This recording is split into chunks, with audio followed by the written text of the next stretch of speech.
You're listening to the Known Legacy Podcast, brought to you by Known Legacy Ministries. For more information, go to knownlegacy.org. Now here's your hosts, Bill and Travis.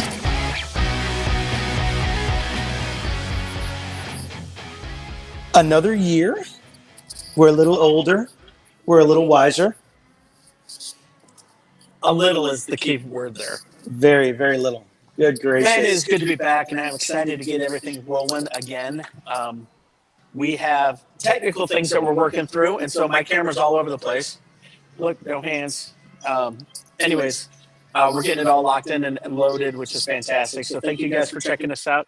If you haven't already, we'd love for you to do info at knownlegacy.org is if you want to get a hold of us, and you can always check us out online at knownlegacy.org. You can pick up Bill's book at knownlegacy.org. We have a retreat coming up this weekend, which we're so excited about, the first annual Known Legacy retreat. We got about 15, 20 guys rolling in, which is going to be excellent. And I'm excited about this. So the question that we want to start off with today is, what is your old school bro movie, that you just absolutely loved when you were growing up? Man, that's a good question. I think for me that I would say probably Tommy Boy. And I think the reason why is because they didn't like each other in the beginning, and then out of the blue, like, they became friends. And I think that's probably my first. And the fact that I'm very reminiscent of Chris Farley right now in my current paradigm of how I exist. So I would say probably that. I'm not so much David Spade, but I definitely feel more like Chris Farley. So, and I get those bear claws lodged right here, right in this area. No, I do. I love that movie. It's probably my favorite ones, and I can watch it a million times over. What about you? What's yours? I would say Tommy Boy for sure is in the top 5 because it's so quotable. Like, there's so many things that I quote from that movie. I think probably I have to go old school, and I somehow convinced my dad when I was like in 5th grade or 4th grade to rent the movie Caddyshack, and that for me set me on a very redemptive path because everything in me needs to be redeemed after watching that movie entirely too many times. But it's Caddyshack. Other than the fact that it's a Cinderella story, other than that, it's in the hole. So Bill good. Murray in that movie is fantastic. So good. Kyle, what about you? What's your movie of choice? Well, is bro movie? Yeah. I'm gonna go with planes, trains, and automobiles. I mean, it's a little bit out there, Yeah, it's good. but they started hating Steve Martin hated Yeah, them, yeah. and then they became. I know you guys are looking at me like I'm crazy. They became. Yeah, I was gonna say the only thing that came to mind was those aren't pillows. That's the only thing that came to mind at that How moment. about those bears? How about those bears? You're going the wrong way. How do they know where we're going? Well, we are so glad because, man, we have missed connecting with you guys. I've missed this for a long time, even though we're kind of dealing with some stuff today. It's been so good to get these guys back together and get started with 2025 and what God has in store for the Known Legacy podcast. We're so excited. We're seeing God do a lot of great things in Known Legacy. And, man, in that, we've seen a lot of other people step out and do great things. And our guest today, actually, his name is Larry Smith, and he is the chairman of the board of Mobile Loaves and Fishes. Larry, thank you so much for being a part of our podcast this morning. Hey, Bill, thanks to you, Travis. I got to follow that question with the Caddyshack is definitely there, but the Chris Farley skit on Saturday Night Live, I've used for part of my story, being a motivational speaker, living in a van down by the river. So, I think that'll come out. I think that'll come out today. Is that Billy Shakespeare over there? Is that Billy? Oh, I love it. That's awesome. Larry, no, we already know we're going to have a good time today at this point. So, Larry, share a little bit about yourself. Share your story because, man, when we talked, I was blown away at what God had done in and through you. And, man, where you started, where you're at now. Please share your story with those who are listening. So, Hey, so Bill and Travis, quick update. I grew up in northern Minnesota, lived in Texas about the last almost 35 years, and I still haven't figured out to say how y'all. That just doesn't come across. It just doesn't come across very well. And so I grew up in northern Minnesota in Duluth, on Lake Superior, and up there, if you didn't play hockey, you were getting in trouble. So I'm one of five children from a World War II father in the Pacific. Got a Wow. hockey scholarship to go play at West Point, which guided me to the military service, which our family was very service oriented. And then once I completed that 5 year service, pivoted into the semiconductor industry for the last 35 years. But then the part of my story is pivoting to purpose over the last several years to help hire and house veterans, hire veterans into the semiconductor industry, which I have great relationships with, and then the connection to Mobile Loaves and Fishes to help our homeless brothers and sisters get off the street and into a wonderful community. Wow. So, okay, you definitely blasted through a lot of that. So, how did you get from working with a semiconductor company? I can't even say it. That's where I'm at. I have a PhD in nothing. And so I'm like, but maybe in like eating well. I don't know. But, anyways, but this idea of how did you get from working there to working with the homeless? What caused that bridge? Yeah, so as part of my faith journey, I went with my family to plant a church in Austin several years ago, probably almost 17 years ago. And it was called the Well Bible Church. And we met on Sunday nights, and we rented an old Lutheran church that actually had out on the signs out the door, homeless, so really not welcome. And so Wow. we were focused on how to care the poor, the oppressed, the widow, the orphan, and part of that journey was getting connected to Mobile Loaves and Fishes, and started to go on truck runs each month. And that's where over the last 26 years I've been connected to them for about 16. We have fed about 6.5 million meals to the Austin community. Wow. Yeah. Wow, that's amazing. I mean, so where was the pinch though that you were like, okay, I'm gonna leave this, and because I know that based on your story, you actually moved in inside the actual community. Where did that come from? How did that work itself out? Yeah, it's an interesting journey, and I did this while I was still working, while I was leading a high tech company. So it wasn't a transition, Okay, into this ministry. It was a yes and, okay, and so one of the things I really learned out of that truck ministry is, so I'm disciplined. My education, my military background, running a company. I have an operational mind. And so, sure enough, God paired me with an artistic graphic designer. We went on these monthly truck runs, and I was looking at the most efficient and effective way to feed as many people as possible. And wow, my friend Bren was, literally on the curb and knew the person's name, the drug of choice, their story, their hometown, and everything. And so I had to learn all this journey to pivot from transactional encounters with people to building mm, relationships. And that's what we do. As we fed more and more people, we built these relationships. And so then the question begs, how do we get them off the street and into suitable housing for those that are chronically homeless? And that's the brainchild of Alan Graham, a founder and CEO. okay, And we now have a community. It's called Community First. And we're housing about 400 people. And yes, I can elaborate on our calling to go live there for a season. let me put it this way: someone who walks up, what are they missing when they simply just give someone, a dollar, compared to what you're doing right now? So what's the difference between just seeing someone as who they are and the journey that you have with those who kind of are consistently in homelessness?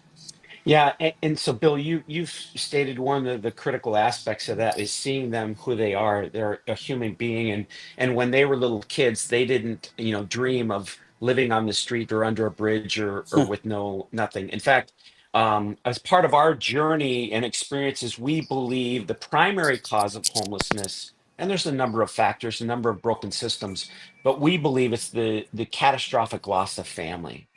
And so I've done Mm, hundreds of tours of this community to individuals and groups.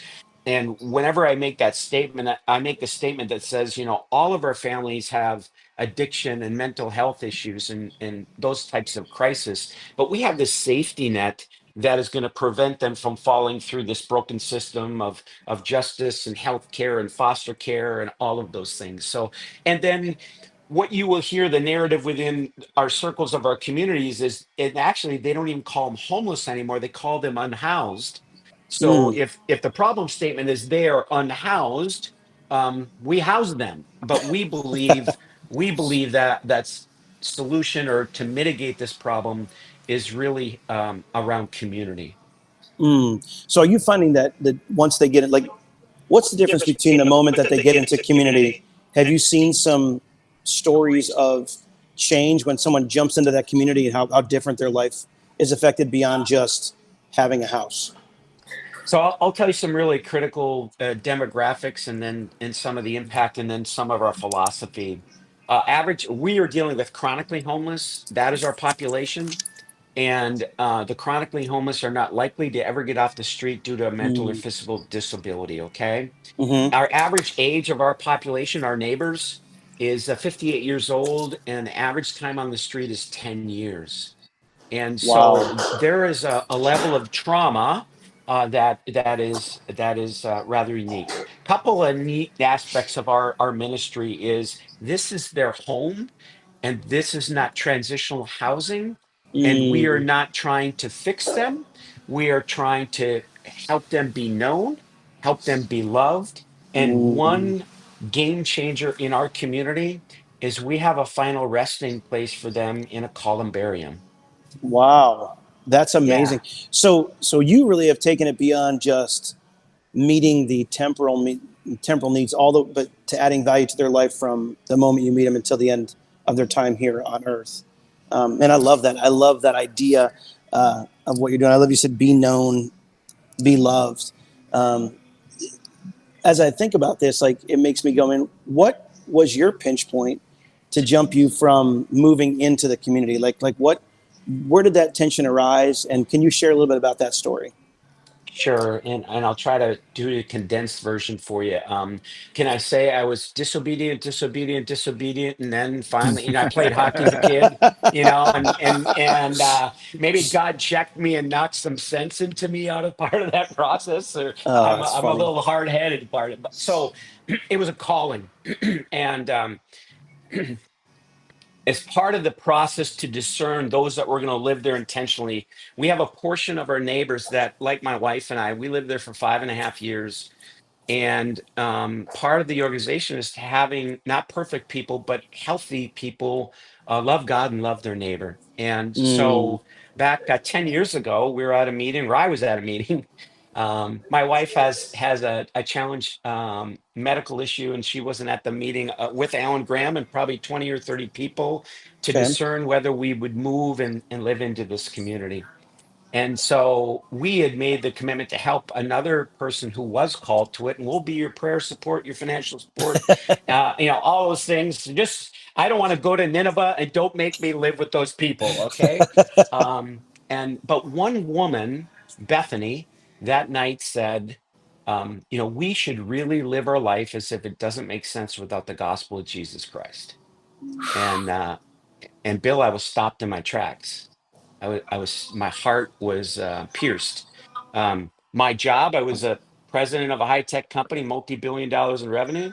My home was a 3,900 square foot home on 3 acres. I had two kids, the dog, so if you go to Romans 12:2, was I conforming to the world, or was I letting God's word and Holy Spirit transform me?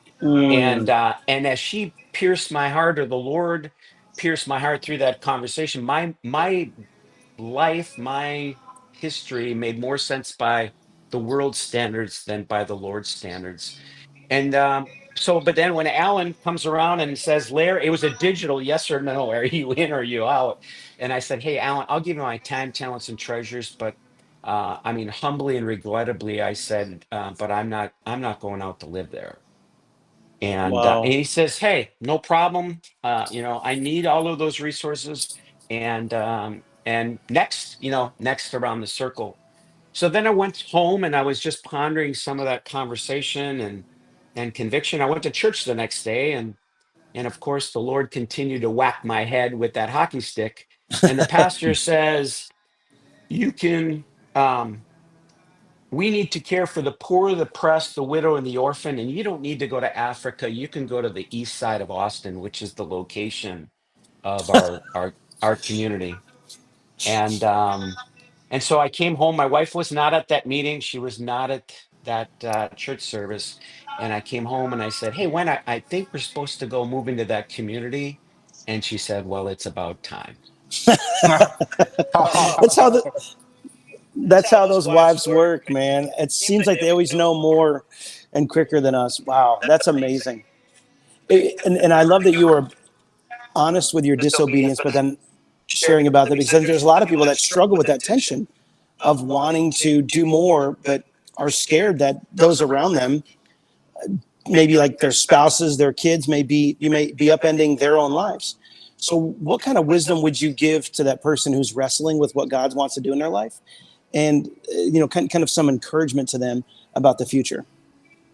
Yeah, so the act of obedience, Bill, was the next weekend we went and bought that RV, and Wow, it stayed in storage for 9 months before the property was ready for us to move on. And in that 9 month period, I made an arrangement for a pastor to come live in my home. And now he owns that home. And now that is wow, his retirement plan as the market has changed. And so there's all these other kind of blessings. But I think the discernment process is really important, Bill. So as we go through this, in fact, even today, I'm with a brother that's discerning a calling on his life, and we're praying and fasting today. I mean, wow. there's some good practices that we have neglected, that the Lord has guided us to. And how do we filter the noise of our lives and hone into what the Lord wants us to do? And it's not easy to do.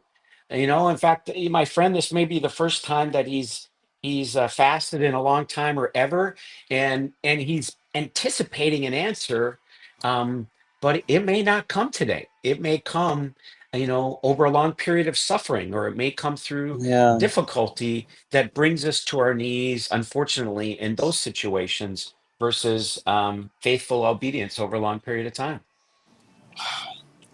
And I love the challenge, because I think there's a lot of people that wrestle with that, and just the idea of God has more, but then they immediately shut it down with, oh well, I have this to take care of, and I've got this house, and I've got this.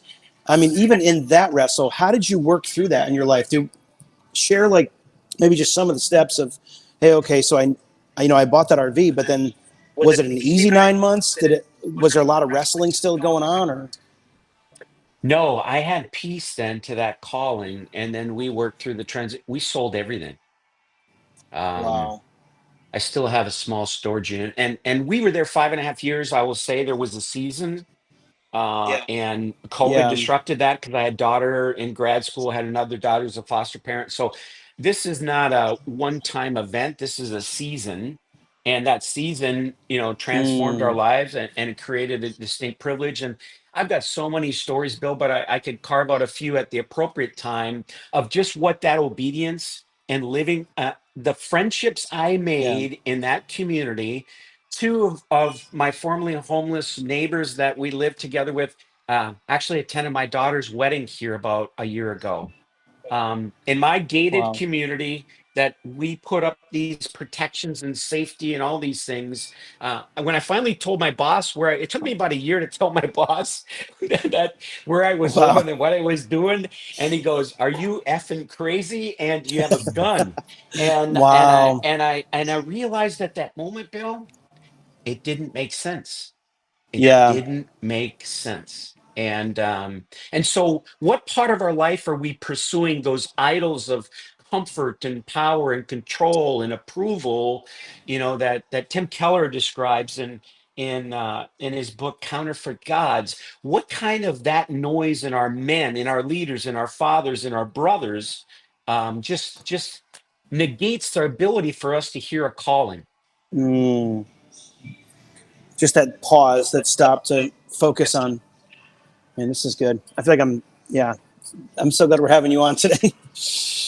It made me ask one more question before we kind of wrap up. But I mean, what preconceived ideas do you think the follower of Jesus that sees a situation like this needs to get over, and kind of what maybe clean the lens, or what ways do they have to clean the lens or challenge yourself as they walk into these situations? Because the idea of looking at the homeless, like we talked about in the beginning, are there any things that you noticed that even in this ministry that people had to kind of get over, to start to work with those who struggle with homelessness? Does that make sense? Yeah, I mean, there's plenty of things that you have to get over. I mean, some of the conditions that our neighbors have experienced in 10 years on, I mean, there's just some behaviors and some things that you have to let go of Yeah. or establish healthy boundaries so that you can continue to serve. I Mm, found it, number one, you have to figure out, well, what has God gifted you with, and how can you use those gifts to serve those? mm, And sometimes we overcomplicate it. We want to solve homelessness versus driving a person to the methadone clinic. mm, And in that act of kindness, you don't realize that instead of driving with me, he would get on a bus in February, like right now, it's cold here. And that bus reminded him of being in a pit for 23 hours a day while he was in prison, and it took him 2.5 hours to get to an appointment versus 20 minutes of conversation with a brother that mm. over Yeah. 7 years, those types of acts of simple kindness can reveal your heart and reveal your faith. Wow. It almost so what I just realized was, I think you're saying you're not solving a problem, you're loving someone the way that Christ loves them, and you're not Amen. expecting them.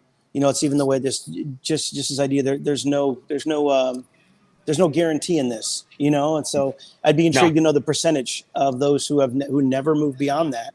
But I really do believe that, man, what you're doing is loving your neighbor as yourself. You're loving the Lord your God with all your heart, soul, mind, your strength, and your neighbor as yourself. And I love that. This is an amazing display. And so, man, I think this is a huge challenge for me and a challenge for those who listen. Before we get into the Fast Five, I wondered if there's any final thoughts that you have to share with with our listeners. If there's anything that you would say, hey, I want them to know this, as we finish up today. Bill, a lot of times we want to fix people, fix things. It's a tendency, at least I am guilty of. Mm, And so when we have volunteers that come out, the first thing they ask is, what can I do? And the challenge is, how can I be? How can I be light in the world? How how can we I are not be? there, we're not there to fix them. We're there to allow a community and a culture and a setting that will allow them to heal. And some people never heal. I mean, if you think of Mother Teresa, she wanted to serve the least of these so that they could die with dignity. Mm, So those are some of the things. If we go in with expected performance and expected results, we'll be disappointed. I guarantee it. But if we faithfully serve, you will be blessed. mm. That's awesome. Faithfulness. Fantastic. That's awesome.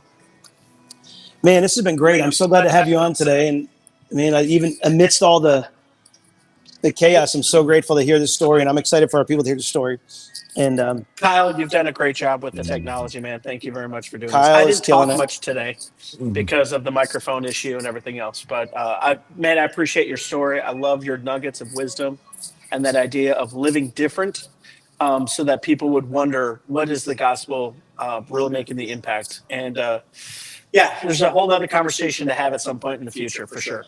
Yes, absolutely. In fact, we want to get down there sometime and maybe do a podcast right there on the site and see more kind of as we look at it, because I'd love to bring more awareness to this ministry. Even one of our guys who we had on a while ago, John Mark, was down there, and so he actually kicked off last season with his ministry of his tiny homes in Midland, and so it's really He exciting was to have he you was on my now. neighbor. He was my Yeah, neighbor. it's ridiculous. The world is so much smaller than we've ever believed it is. So crazy. Well, as we finish up, we have a segment called Fast Five. There it is. I have missed that sound with all that's in me. So, a couple of questions for you. Who do you most admire and why? Bill, I admire people that are faithful servants over a long time. So when you talk about known legacy, I look at like Nelson Mandela and Mother Teresa and Billy Graham and those that haven't fallen in their journey, but Yeah, they're known for long time faithful service. oh, I love it. I love it. Where would you like to go on a vacation? Hey, I'm from northern Minnesota. We all have cabins, but cabins in Minnesota and cabins in Texas are two totally different, So I want to go to the lake, the land of 10,000 lakes, and then I've been fortunate, over the last few years during COVID, we got a little log cabin about an hour outside of Austin, and that's my happy place. Ooh, that That's sounds awesome. amazing. That sounds amazing. Maybe we need to do a podcast from the cabin. Yeah, That's what we need to do. So I can do that. It's not far from here. I can do I, that. I would take it. I would take it. What are you currently reading in the Bible and possibly another book? I'm actually studying through Revelation right now. It's just a light read. I mean, it's this really simple process, and so I think I'm in chapter 13 right now, and that's been quite the journey, I will tell you. But I got exposed this last summer to John Mark Cromer with Practicing the Way, Yeah, and yeah. so even that fasting and even some of the practices and spiritual disciplines have just been a really good reminder for me to grow in my faith and just continue to connect with the Lord and the Holy Spirit. I love John Mark Comer stuff, especially the Ruthless Elimination of Hurry is a great book, and I loved Tell No reading that. Lies is a great book too. Tell No Yeah, Lies. so good. So yeah, good stuff. And yeah, definitely light reading with Revelation. That's just bathroom reading. All right, what's a goal you have for this year? Well, this year is part of my calling or purpose, pivot to purpose. I want to get the Military Transition Center up and running across from Fort Cavazos, and that's going to be the ecosystem for us to train transitioning soldiers to go into cybersecurity, STEM education, semiconductor manufacturing, maintenance, and there was one other one, but oh yeah, and it's software design. So Yeah, that's my goal this year: get that thing up and running. I wanted to. I wanted to lose 20 pounds. I don't know. This Mhm. doesn't seem. That's one I've never achieved, Bill. It almost seems like this other one's a lot easier. Just no. That's Yeah, awesome. That's amazing. copy Wow. copy paste from last year's goals. Exactly. Good gracious. Okay, what's the most impactful piece of advice you ever got? So I grew up in a very disciplined household. My father was a Marine in World War II, beach landings, and he had a way of doing things. And then when I was in high school, I was given the opportunity to go work for my brother-in-law, Gordy Johnson. And so when my dad would give me a task to do something, it had to be done his way. And so I wanted to Mm, please him. I wanted to meet expectation. I wanted the approval of my father. And so when I went in construction, which my brother-in-law renamed Murphy's Law, Larry's Law, because of my capabilities there. And he said, "Son, you better go get your education because you're never going to survive in this business." And but he taught me initiative. And wow. when I look at the combination of discipline and initiative, go out and just take the initiative, do something, Yeah. learn from your failures, learn from your mistakes, come and ask me for help, but just do something. Yeah. Wow, that's awesome. I love it. Larry, this has been a blessing. You have Absolutely. superseded all of our technological paralysis today, and super excited to have you on. We want to get you on again. But man, thank you so much for being on, guys. You can check out Larry's stuff. What's the website that we can get it to? It's like mobileloavesandfishes.com. Yeah, so M for mobile, L for loaves, F as in fishes.org. Mobile So loaves and fishes.org. mlf.org. Yep. Okay. Guys, check that out. Larry, we'll put that link in the podcast notes. But we please expect to get a call from us again because we want to get you back on to hear more about this story. So, man, you've been a blessing. Thank you so much. Travis, any last thoughts? God bless you, brother. Thanks a lot. Thanks, guys. Check us out, knownlegacy.org. Check out the book, morethanyobook.com. Keep up with us. Check out our email list. Sign up at knownlegacy.org. We'd love to keep you connected with what's been going on.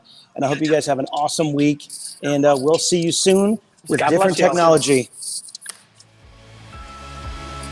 Thanks for listening to the Known Legacy Podcast.